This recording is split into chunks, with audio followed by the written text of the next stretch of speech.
Welcome into the Armchair Illini podcast. It's nice to have you here, and we are looking forward to the Illinois USC game after the disappointment that was Illinois Indiana in Bloomington, Indiana. But we will see how this Illini team responds. We'll see what Brett Bielema has to offer in terms of motivating his bunch after such a disappointing loss. But the Armchair Illini podcast is fired up to team with Hamilton Walker's Seafood and Spirits, hands down the best dining experience in Champaign-Urbana. We're talking prime steaks, fresh seafood, and a vibe that's perfect after a big Illini win. And here's the game changer.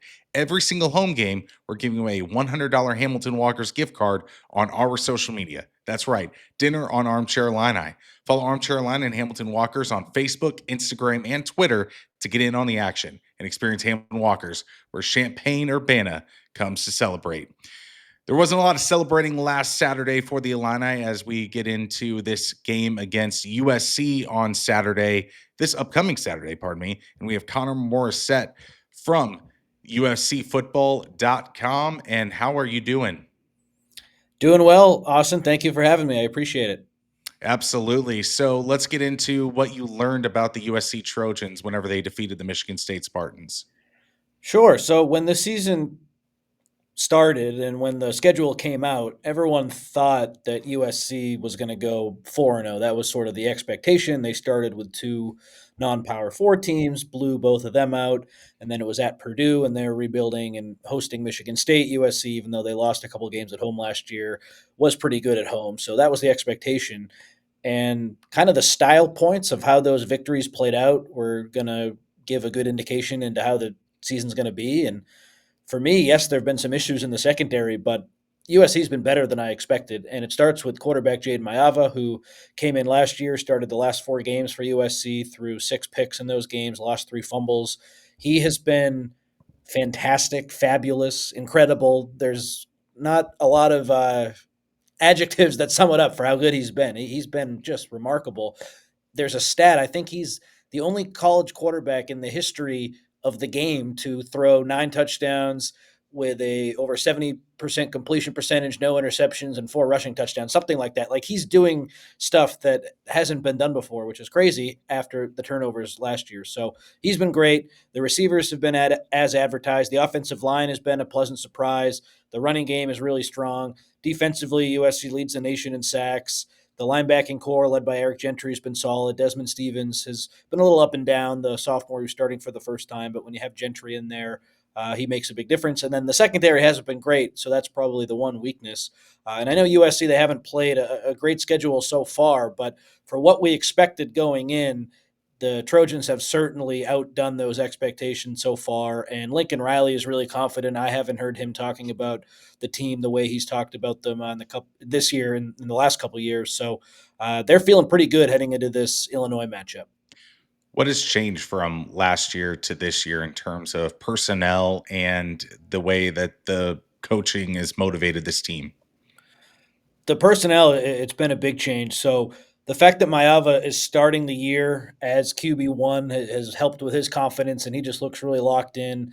The receivers, not a lot has changed there. Makai Lemon has been awesome. He picked up right from where he left off last season. He leads the Big Ten right now in receptions and receiving yards. And then Jacoby Lane's been great. He didn't play against Michigan State, so that's an area that we'll watch against Illinois if he's out. But the development that has happened on offense. It's not a lot of new guys outside of the running backs there. So that has stood out. Defensively, there's been some new personnel, but the offensive line, everyone who starts on the offensive line was recruited to USC out of high school. So they've been developed by the staff. And when I was talking about the line heading into the season, I thought, okay, I don't know how good this group is going to be. It's pretty unproven, and they've been really good so far. And then the tight ends have taken a big step forward with Lake McCree and Walker Lyons, who was a highly ranked recruit a couple years ago. The running backs are different. Like I said, Wayman Jordan won the JUCO Heisman last year at Hutchinson Community College, transferred into USC. He's been amazing. Broke 8 tackles and had 143 yards after contact against Michigan State last week. And then Eli Sanders, his number 2, has been really good too. So the offense, it's been a lot of development, and then the new running backs. Defensively, USC, the development's been there too. They have some new pieces on the defensive line. True freshman Jakeem Stewart has been awesome in the middle of that defense. He had 2 tackles for loss against Michigan State. He was a 5-star guy, reclassified, moved down to a 4-star on a lot of the recruiting sites, but he's looked like that as advertised, can't miss prospect, which, as we know, doesn't always happen. So he's been great, and they just have so many bodies in the middle of the defensive line. Devin Tompkins is a guy who's returned and has developed really nicely at USC. The edge rushers all come back, and they've had a nice year. Eric Gentry was hurt for a lot of last year. He was playing at an All-American pace, the linebacker before that. Having him back has been huge, and then USC's bringing along their new Mike linebacker, Desmond Stevens, who was a true freshman last year and is now a second-year sophomore. And then in the secondary, it's some new faces. The returners to Carlos Nicholson, but the other corner spot, sophomore Marcellus Williams is getting some run. Sophomore Braylon Conley is getting some run. They have a transfer in DJ Harvey who's playing. The corners haven't been great this year. At safety, Bishop Fitzgerald from NC State's had a nice year with 3 picks so far, which is tied for the Big Ten lead. Kamari Ramsey's had to play some nickel. He was a guy who could have gone to the NFL draft. USC paid him a pretty penny to come back, and he's playing out of position. He's more of a strong safety, but they're having him at nickel because there have been some injuries. So I think the team is just better. There's been more buy-in with the coaching staff, and I got to give the coaching staff credit. The development from last year to this year, it's definitely showing itself so far, and that's probably the biggest difference. With the 4 new teams that have entered into the Big Ten Conference last year, there's a learning curve for Illini fans to learn a little bit more about these 4 new teams. So, what does Lincoln Riley like to do on offense? What is the Lincoln Riley blueprint in terms of how they like to attack a defense? So he's known as that great quarterback coach with all the Heisman winners, from Baker Mayfield to Kyler Murray to Caleb Williams. I'm sure everyone listening and watching already knows that. But what's been different about this year is Jaden Mayava is having a lot of success in the play action game. And he is very deceptive with how he fakes those handoffs. He can run, so he keeps the ball and read options sometimes. It's just a new dimension for the offense that hasn't been there since Caleb Williams was there. But even when Williams was there in his final year, he won the Heisman as a junior, or as a sophomore, excuse me, not a junior. There still wasn't the offense still left a little bit to be desired. Everything's just clicking for him right now. So be aware of the play action on when USC has the ball on offense, I would say to the Illinois fans. And then defensively for USC, it's no longer the Alex Grinch defense where they were making some pretty bad teams look amazing. A couple of years ago, they beat Cal 50-49 in a game that kept me up that night. I was just had all these thoughts in my head. What the heck did I just watch? The defense, while they've had some coverage busts, they're much better under second-year defensive coordinator Danton Lynn, and the pass rush has been exceptional so far this year. They're getting a lot of push. They have a lot of bodies they can throw at the quarterback and at opposing offensive lines. So that's definitely something to pay attention to. And Lincoln Riley has a great reputation for having a really good running game on offense too. I don't want to leave that out. It's not all the play action passing. Wayman Jordan's a damn good running back. So expect some points to be scored on Saturday. And if Illinois can hang around, I think that's their recipe for success. If not, they might be in some trouble because I think USC is going to score some points. So, on the defensive side of the ball for the Trojans, are they going to blitz, or is it more of a rush 4? And we just know we have the athletes to beat that opposing offensive line. They'll blitz at times, but they have one of the highest pressure percentages when rushing 4 so far this season, and that's been a huge emphasis. So uh, they will blitz when the situation calls for it, but they're very confident when they rush 3 or 4 that someone will get home, and that's been successful so far this season. The issues that they've had have been coverage busts in the secondary. The pass rush obviously doesn't get to the quarterback on every play, but that unit's been really good, and it's just been more issues in the secondary for them. We'll get back with Conor here in a second, but the Armchair Illini podcast is pumped to team up with Campus Inc., the official Illinois NIL store. Get officially licensed gear from your favorite Illini stars, Luke Altmaier, Terrence Shannon Jr., Kofi Coburn, and many more. Support your favorite athletes and rep the orange and blue. Use code Armchair Illini for 15% off today. That's Armchair Illini for 15% off today. So you look at Lincoln Riley, and the nation's perception, I guess, was that there's a hot seat coming in for USC and Lincoln Riley. Has he kind of quelled that with their early start and the production of Mayava? I think that perception was accurate, and so far, yes. Now there's 8 more games to go, and we'll see what happens. But this team looks primed to blow that 7.5 over under like on the good side out of the water. I think they are right now an 8-4 team at a minimum, unless there's some crazy injuries, and it could be even better than that. So, yeah, he was under some pressure after two disappointing seasons heading into this year, but the way they've started, it's been really good for the most part, and they look like they have a chance to have a really good year, especially with the way the schedule sets up. Not too many teams have the offense that I think it's going to take to put up a lot of points and compete with this team. You look at who USC has the rest of the way, like a Nebraska, Michigan. Those games won't be easy by any stretch, but I just wonder if they have the offensive firepower to stay with USC. It's funny, Austin. Last year, the big question was: is Lincoln Riley ready for the Big Ten, or is the Big Ten ready for Lincoln Riley? And last year, the Big Ten was ready for Lincoln Riley, and this year, it's only two games against Purdue and Michigan State, but that offense is clicking really nicely, and it looks like that is flipped. So we'll see if that continues this week. Of course, it's a long season, and they're only 2-0 in the league. Long way to go.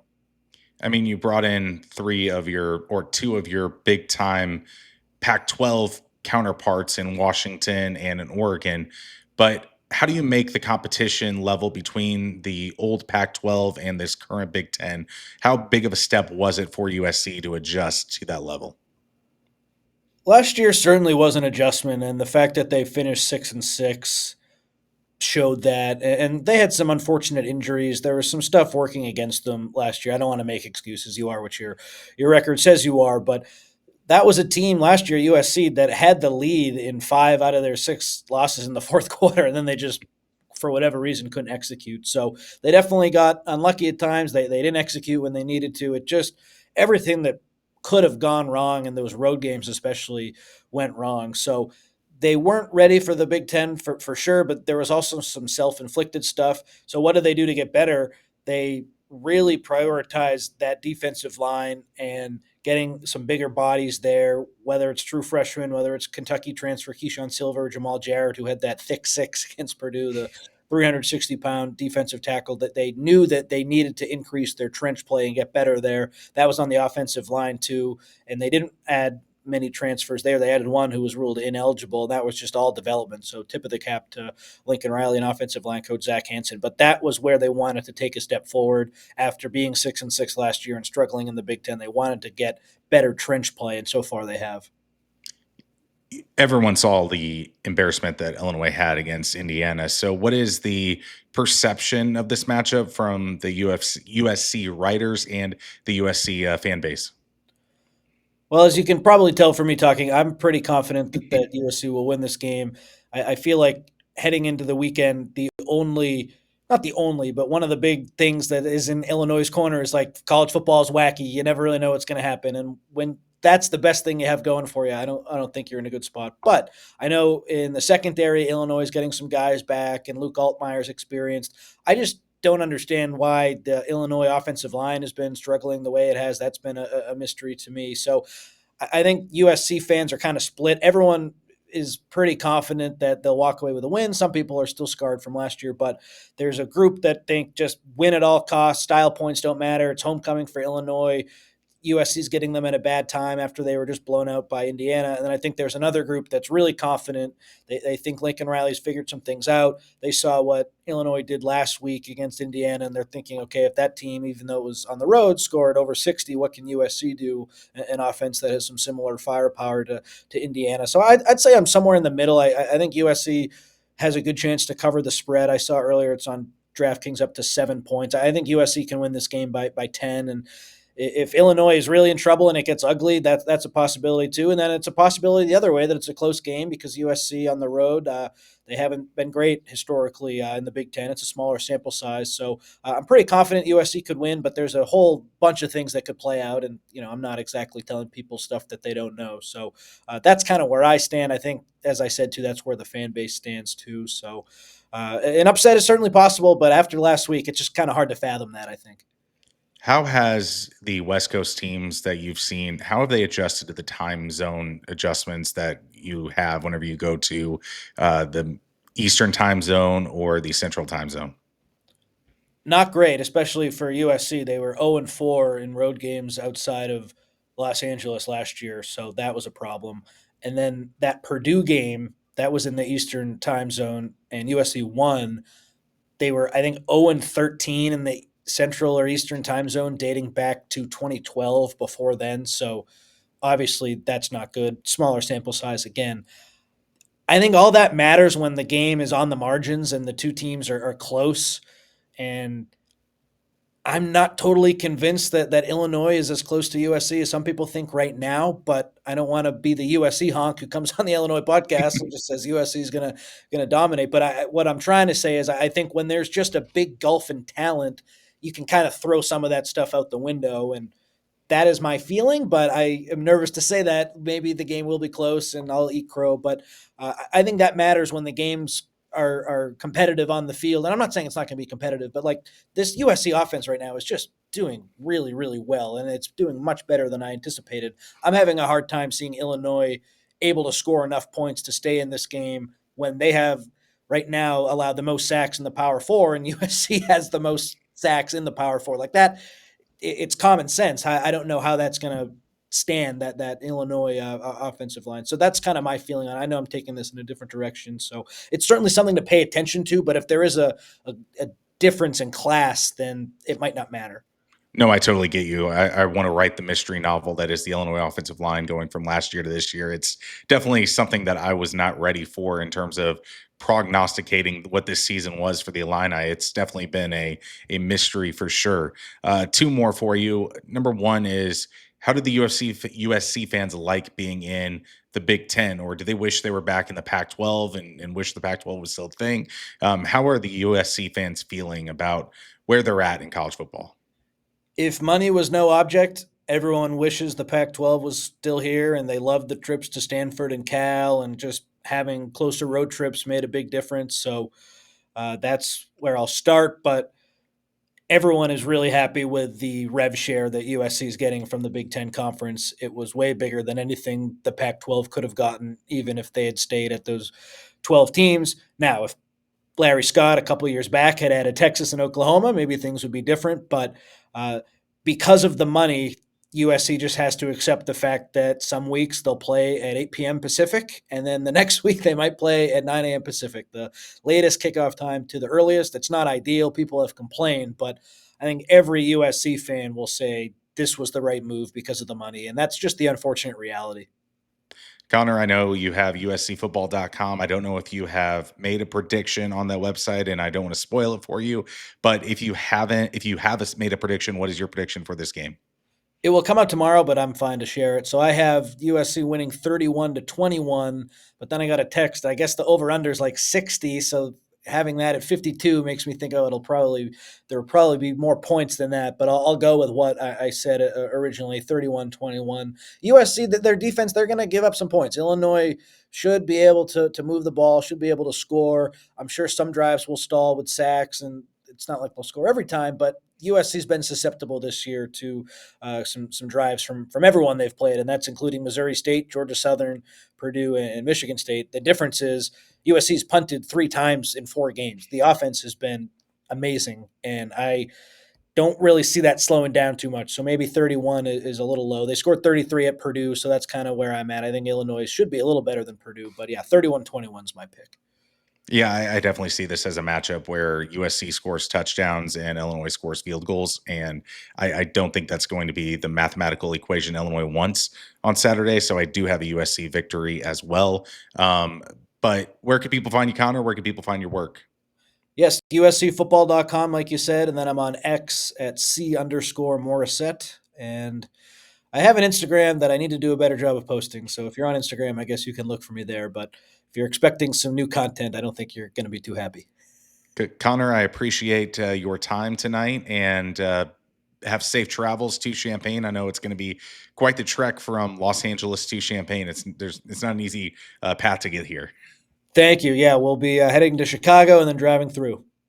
Absolutely, Connor. Thank you so much for joining the Armchair Illini podcast, and have a great day of coverage on Saturday. Thank you.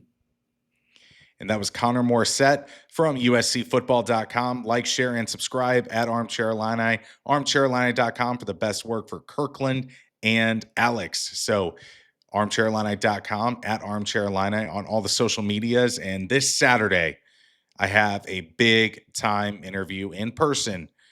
So I'm just going to I'm going to let you guess it.